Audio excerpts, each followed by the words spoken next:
Hi అండి. ఏవో చెప్పులోని రాయి చెవులోని జోరీగా ఇంటిలోని పోరు ఇంతంత కాదయ్య విశ్వదాభిరామ వినురవేమ అన్నట్టుగా చెవులో జోరీగా ఉంటుందండి, కంటిలోని నలుసు ఉంటుంది.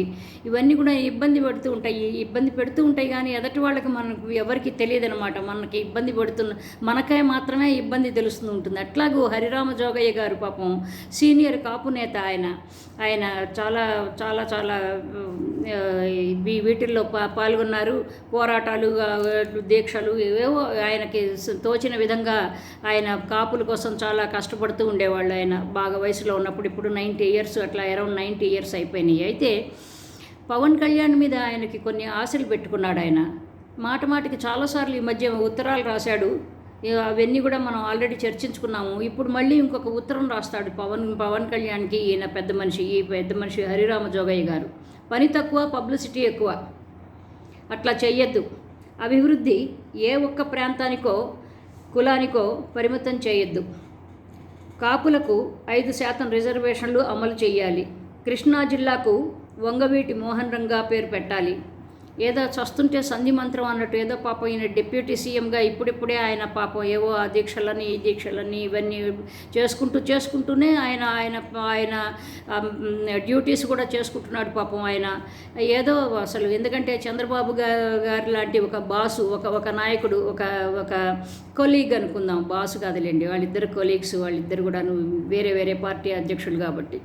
అయితే అట్లాంటి ఆయనతో ఎందుకంటే ఆయన చంద్రబాబు నాయుడు గారు ఎలాంటి పై ఎత్తులు వేస్తూ ఉంటారో, ఎందుకంటే ఆయనకంటే ఈయన ఇంత చిన్నవాడు కాబట్టి, రాజకీయంగా ఆయనకి అనుభవం లేదు కాబట్టి ఎప్పుడు ఏ నిమిషాల్లో ఏం జరుగుతుందో తెలీదు. ఏదో కత్తి మీద సాములాగా నెత్తి మీద కత్తి వేళ్లాడుతూ ఉండే పరిస్థితిలో ఉంది పాపం పవన్ కళ్యాణ్కి.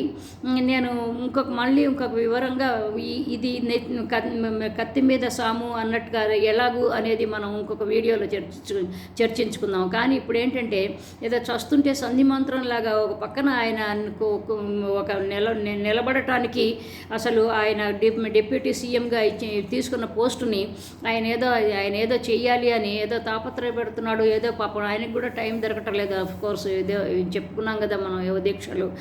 అయితే కాబట్టి ఇప్పుడు ఈయన మళ్ళీ ఉత్తరాలు రాస్తాడు. ఆయన అసలే ఒక పక్కన చస్తుంటే ఈయన ఈ ఉత్తరాలు రాస్తూ ఉంటాడు. కానీ లోగడ కొన్ని ఉత్తరాలకి ఆయన ఏమీ సమాధానం చెప్పలేదు పవన్ కళ్యాణ్. ఎందుకంటే కాపులకి రిజర్వేషను అని ముద్రగడ గారు కూడాను ఆయన కూడాను బాగా కోడే కూస్తూ ఉండేవాళ్ళు. ఇప్పుడు ఈయన కూడా హరిరామ జోగయ్య కూడా ఏం లేదు, వాళ్ళ కులస్తులు వాళ్ళు ఎవరో అయితే ఉన్నారో వాళ్ళు ఒక మంచి పొజిషన్లో ఉండాలి, ఒక చక్కగా. ఎందుకంటే నిజంగా కాపులు అంటే బీసీలోకి వస్తారు. ఈ బీసీలు చాలామంది బలిజీలు, ఇంకా ఎన్నో రకాల తెగలు, ఎన్నో రకాలైన ఉన్నాయి ఈ బీసీల్లో. ఆ బీసీలే ఎక్కువ శాతం ఉన్నదన్నమాట. మనకి కులాలన్నిటికంటే కూడా బీసీల పర్సంటేజ్ ఎక్కువగా ఉంది. వాళ్ళు పాపం ఎప్పుడు కూడాను వర్కింగ్ క్లాస్గానే ఉండిపోతున్నారు తప్ప వాళ్ళు పల్లకీలో కూర్చోటానికి పనికి రావటం లేదు. పల్లకి మోసేవాళ్ళు కానీ పనిచేస్తుంది. నిజంగానే అది కరెక్ట్. కానీ ఇట్లాంటి వాళ్ళు ఏం చేస్తున్నారంటే మరి ఆలోచించాలి. వంగవీటి మోహన్ రంగా లాంటి వాళ్ళైతే ఆయన కాపు ఉద్యమం అవన్నీ చేశాడు, ముద్రగడ గారు చేశారు, ఇవన్నీ చేశారు. పాపం వాళ్ళందరూ కూడాను ఆయన ప్రాణాలు పోగొట్టుకున్నాడు ఉద్యమంలో. ఇప్పుడు ముద్రగడ గారు పాపం ఆయన కూడాను ఏమీ చేయలేక చేతులు ఎత్తేసాడు. ముద్రగడ పద్మనాభ రెడ్డిగా మార్చుకున్నాడు, ఓడిపోయాడు కాబట్టి ఈయన ఏంటంటే ఇక ఏదో దీపం గాలికి అటు ఇటు రెప్పరెప్పలాడుతూ ఉంటుంది కదా, అట్లాంటి వయసులో ఈయన ఏదో ఉత్తరాలు రాస్తాడు పాపం.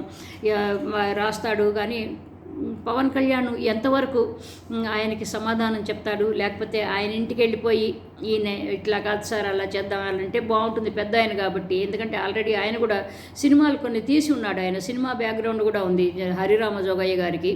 దాని గురించి మనం చాలాసార్లు కొన్ని వీడియోల్లో మాట్లాడుకున్నాం కూడాను.